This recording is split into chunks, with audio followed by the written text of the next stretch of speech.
Donc moi aussi, au terme de l'examen de ce projet de loi, je propose un titre qui collerait à ce qu'il y a dedans. Un projet de loi préparant l'exploitation de réacteurs nucléaires par des investisseurs privés dans des sites Céveso et dans des zones habitées. Puisque les SMR, les fameux petits réacteurs modulaires, nous sont vendus depuis bientôt un an comme une possibilité pour décarboner l'industrie lourde et produire de la chaleur urbaine. Donc décarboner l'industrie lourde, on comprend bien qu'ils vont être installés dans des sites Céveso, c'est-à-dire des sites où il y a déjà des risques industriels, et la chaleur urbaine, on comprend bien qu'ils vont être assez proches des habitations. J'en profite pour relever le mensonge de l'ancienne ministre Agnès Pannier-Runacher, qui à l'époque de la loi d'accélération, 2 fois je lui ai demandé si ces SMR serait bien dans le périmètre des centrales existantes, comme l'indiquait le titre du projet de loi, et m'avait répondu « Vous savez lire le titre d'un projet de loi ». Visiblement, nous avions bien compris l'entourloupe.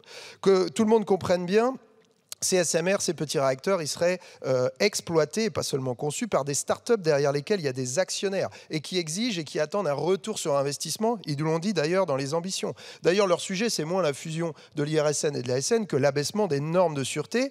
Et on comprend bien que, comme ils auront en plus contractualisé dans un contrat de gré à gré avec un client final, leur intérêt, c'est pas de mettre leur petit réacteur à l'arrêt au moindre défaut de sûreté, c'est plutôt de le laisser produire.